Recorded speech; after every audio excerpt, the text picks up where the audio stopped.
Unstoppable, a book by W.P. Thrift, read by name redacted, Chapter 1, Imprisoned. Lucia had been locked in a cage with 3 strangers for more than a day now. The cage was rectangular and made of iron bars, standing on a cold stone floor in the center of a large, murky room filled with mold spores and filth. It was possibly 10 feet wide, just large enough for everyone to possibly be able to lay down as they slept, if anyone taken prisoner here could get to sleep. An older woman dozed, sitting down with her back leaning against the bars, but the constant cackling of their captor kept her awake. None of the other prisoners had attempted to sleep yet. Even as the hours pressed on, hunger and fatigue set in. The 2 middle-aged men had remained standing since being shoved into this cage by the large living stone gargoyles that had brought them here. They arrived mere hours after Lucia and the older woman, both of whom were taken by a bagman in the middle of the night. The men had tried arguing with their captor, yelling at him, threatening him. He'd refused to so much as acknowledge their presence thus far, instead remaining intensely in a working trance, ever pressing onward with the work he was attempting to complete. Their captor stayed in the room with them, never leaving. He was a wizard dressed in an old, tattered, long and flowing robe with the hood pulled up over his head. While his face was mostly hidden in the shadows of his hood, Lucia had caught a glimpse of it many times now. He had dark, sunken eyes and a large, V-shaped, jet-black beard hanging down from his old chin.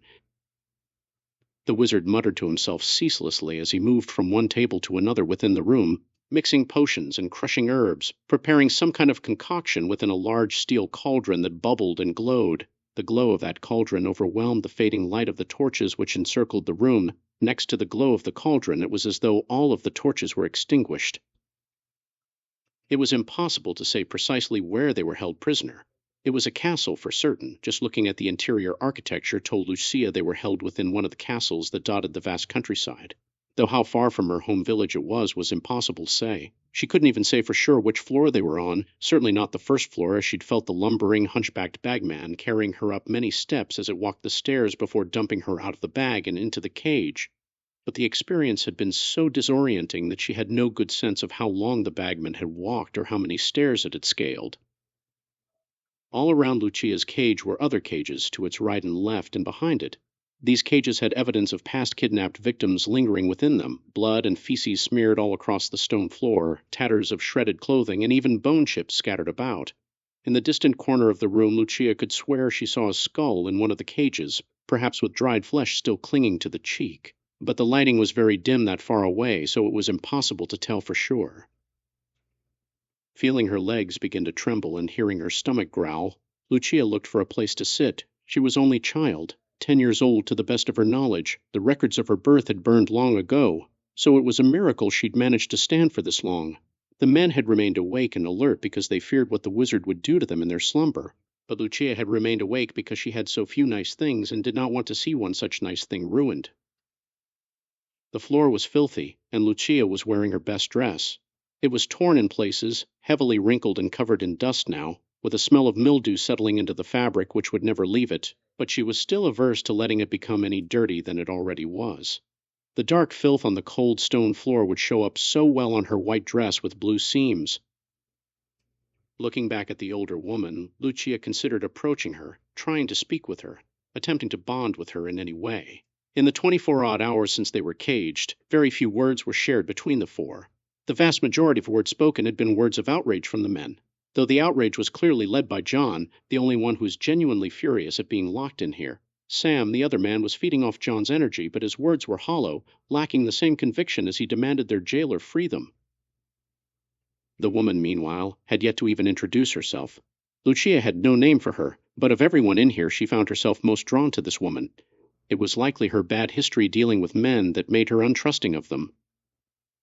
Lucia took a cautious step towards the woman who sat cross-legged, leaning against the cage bars. She opened her mouth to speak, but found herself short of breath. She was too timid to wake this woman, scared she'd anger the one person in this dark, reeking prison that her nerves would allow her to trust.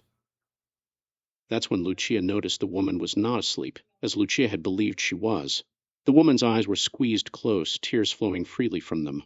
The woman sobbed in a low, agonized moan. Her quiet wails of agony had been completely drowned out by the shouting of the men, the restless bubbling of the cauldron, and the incessant babbling of the wizard that held them all here. All hopes for seeking comfort in this woman shattered. Lucia hadn't shed a single tear the entire time she'd been held here, even as the men discussed the very likely probability of the wizard intending to boil them all alive in the cauldron. Despite Lucia's very young age, she was tough as nails from growing up on the streets of the castle town of Winterdrest. It was a peaceful town to all outside observers, sitting quaintly at the foot of the mountains of the Oracle, but it had a seedy underbelly that few ever had the misfortune of discovering. The local spooky bagman was sadly only one of many examples of the things that go bump in the night in Winterdrest. Lucia's legs trembled, tired, but she didn't want to sit down. It broke her heart to think of dirtying her good dress up any more than it had already been sullied from the filth and dirt inside of the gross burlap sack the bagman had shoved her in, as well as how much muck in the air in here had already begun to cling to it. Her eyes burned. She wiped her face quickly, refusing to acknowledge the near tears she felt, not from the condition of her dress, but from the knowledge that the only person here she'd hoped to trust had already let her down. The crying woman had no idea she'd just broken this girl's heart, and she never would. The two men continued to shout at the wizard as the wizard carefully poured 2 vials of liquid into a single beaker. Or better put, John shouted at him while Sam played the hype man. "The royal justice of the peace will see your head dropped into a basket unless you release us immediately." John attempted to sound as civil, yet threatening, as possible. "He don't much care for you wizard types, he don't." Sam backed up the sentiment. The wizard paused and turned to see the two men. In a very rare act, he was acknowledging them. He walked over to the cage, his movements so twitchy that Lucia could swear she heard his joints clack and creak as they moved in jarring, unnatural ways. She had heard of this. People who make pacts with demons in exchange for magic pay terrible personal prices. Every young child knew the cautionary tales of people that make pacts with demons. It's easy gains that come at too great of cost. However, there were those that disagreed that the price was too high. This wizard was one such example.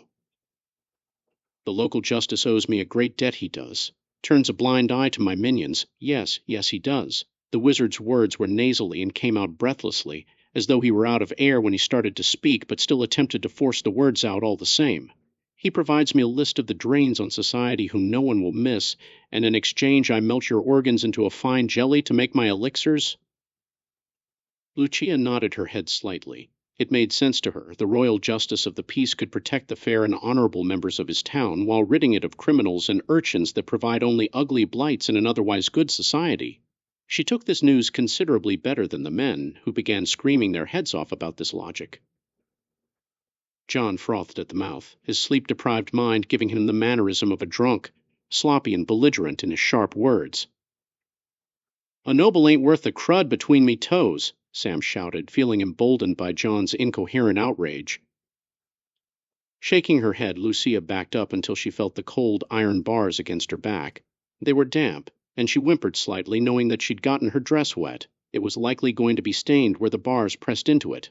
All the same, she stayed against it, leaning back against it but still on her feet, while the men argued with the wizard. She fully believed the wizard's logic. She and her kind were not as valuable as the nobles, as the justice of the land, as the royals that granted power to them all.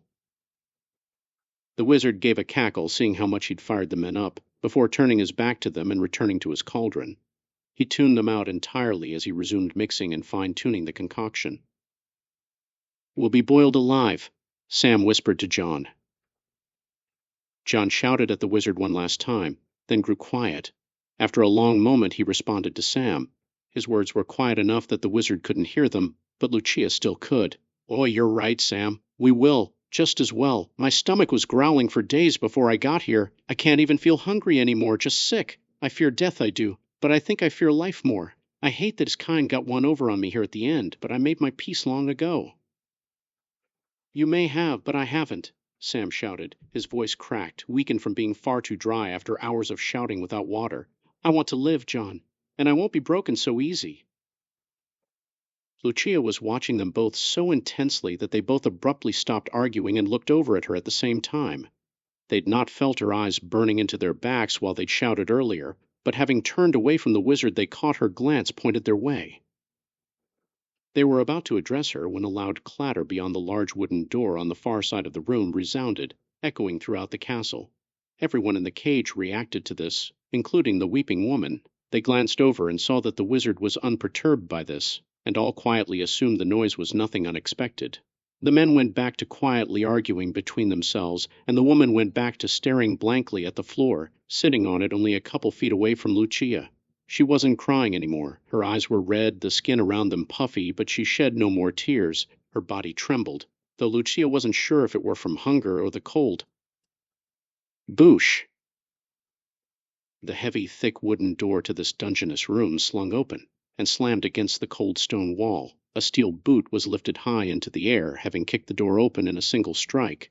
The fancy silvery steel boot lowered to the ground and clacked against it softly, the clack echoing through a suddenly nearly silent room, as the wizard had been struck deaf by the sudden intrusion. He'd been so deep in thought that this intrusion had scared the old wizard considerably. Shimmering silver armor adorned the knight that tread swiftly into the room. She wore thick plated armor from neck to toe, though her helm was missing, so nothing hid the strikingly serious expression upon her near snowy white face. Long blonde hair was tied back in a ponytail that draped down onto a red cloak that wrapped around her upper body and extended down like a cape behind her. For a second Lucia's heart swelled with the thought that her savior had arrived, until she saw the large, bulging burlap sack carried by the knight, which came into view a second later. Daylight was visible through windows out in the hallway, something that Lucia was unaware of as she'd never seen the door open before. That natural light provided a blinding burst of blindness into the room, forcing everyone to shield their eyes as the knight entered. Lucia's eyesight adjusted, saw the burlap sack, and a slight scream escaped her throat. It would have been so much louder if she wasn't so parched, so dehydrated, with a painfully sore throat at the present. The sack reminded her of the bagman which had kidnapped her, and Lucia feared the worst, that this was another of the wizard's minions, a bag lady that carried more children into the room. The large sack on the knight's back rattled and clacked and banged loudly as she walked straight towards one of the wizard's tables. She dropped the sack and its mouth swelled open, revealing itself to be full of jewels, chalices, golden plates, and silverware, crowns belonging to long-forgotten kings and giant, ornamented necklaces covered in diamonds and pearls. It was a massive loot sack. The knight picked up a chemistry set from the wizard's desk, looked it over, then tossed it behind her. It shattered on the stone ground, and the wizard screamed out his first protest. She ignored him. Checking out a small mini cauldron, she sniffed it, made a disgusted face, and tossed it as well. It clanked hard against the ground. "Who are you? What do you think you're doing here?" the wizard demanded, infuriated. She ignored him. Lucia watched this with bated breath. The two men whispered between one another, daring to hope against hope that this lady might save them. John hissed back at Sam, telling him to stay quiet. "This knight's a noble, ye?" "To hell with her, we're nothing to her," John argued.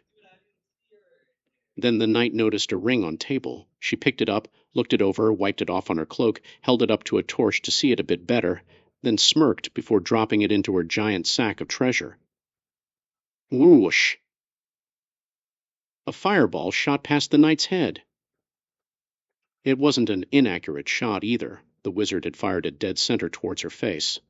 She'd moved with the grace of a swan, moving her body ever so slightly to completely dodge the magical attack fired at her from mere yards away. Otherwise, she paid the wizard no heed at all. She didn't look like someone whose life was just threatened. Rather, she looked bored, agonizingly bored. She also looked around to find another table filled with stuff. The next one was right next to the wizard's main table, and so she walked even closer to the guy that wanted her dead, dragging her sack of goodies along with her and letting it go only when she drew close to the next pile of trash to sort through in search of treasure. She's so brave, Lucia thought. "Hey, Lady Knight," Lucia called out in a sharp voice. "Are you here to save me?" Sweet sarsaparilla. The knight nearly jumped out of her boots from surprise, then turned on one heel to see the cage full of captives, her eyes widening in shock. "How long have you lot been here?" "Waitish." A second fireball. This one fired incredibly close to her face, mere feet away from the hand of a wizard that was grinding his teeth and clenching his other fists so tight that blood could be seen pouring freely from his palm where his fingernails dug into it. The knight had barely dodged it, and she glanced up to see her slightly singed bangs. Sneering, the knight drew a long, glimmering sword from its ornate sheath, bejeweled enough that the sheath was clearly one of the many treasures she'd found in her journeys, as no knight could ever afford something like that. "Wretched creature!" the wizard shrieked. "I'll rend the soul from your bones." "Sure you will," the knight muttered, barely feeling like uttering any words at all were worth the hassle. The wizard tried to cast another spell, but slosh. Holding the hilt with both hands, the knight rammed the sword straight through the wizard's ribcage and out his back. His final expression of fury was frozen in place for a moment, and then she pulled the sword back out while kicking his body away, prompting the sword holes on either side of his torso to spray out a fountain of blood. She easily sidestepped the blood splatter, avoiding getting all but the slightest drops of it on her silvery armor. She wiped her gory blade on her red cloak, then returned it to the sheath. The knight turned and looked the young Lucia in the eyes for the briefest of moments. Then she turned away and continued to loot the table.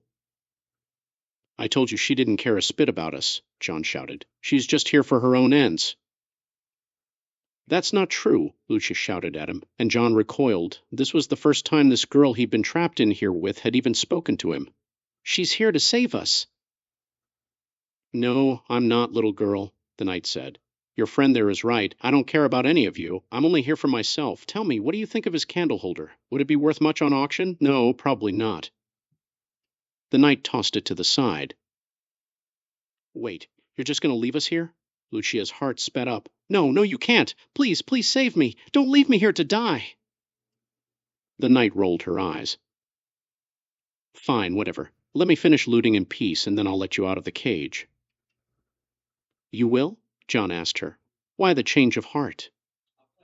"No change of heart." "Why do you suddenly care?" "I do not suddenly care. I said I'd let you out of the cage, that's all." "But we'll die in this castle." The knight glared at John, and he grew quiet.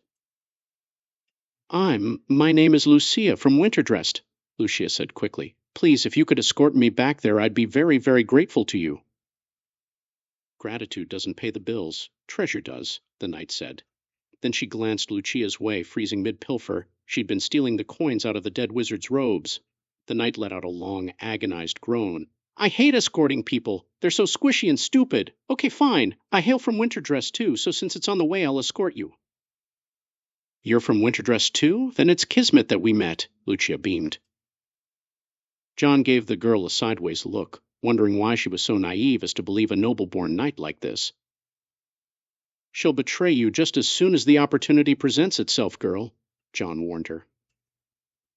"No, she won't," Lucia shot back. "Yes, I will," the knight said. She finished looting the room before walking over to the cage and smashing the lock with her gauntleted fist. "You're all free. Follow me if you want to live. Or don't, it doesn't matter." The woman who'd been crying earlier shoved past Lucia the second the door was open, and she ran from the room, her bare feet heavily slapping down on the stone floor the whole way. "Was that woman your mother?" the knight asked. "No, why?" "That's good. That way you won't find it as tragic when she's torn apart by the zombie dogs lurking down the way she just ran." Sam trembled at the thought. "You're joking, aren't you, ma'am?" The knight waved at the group to follow her, and she hefted the bag onto her back and walked with it out of the room, where she turned and went the other way down the hall. Lucia hurried behind her, staying close. The two men debated between one another if they should leave now, head the way the other woman had ran. Blood-curdling screams suddenly echoed down the hall, the woman's death rattle resounding before being cut abruptly short, the sounds of growling, barking, scraping, crunching replacing the scream. The two men did not hesitate.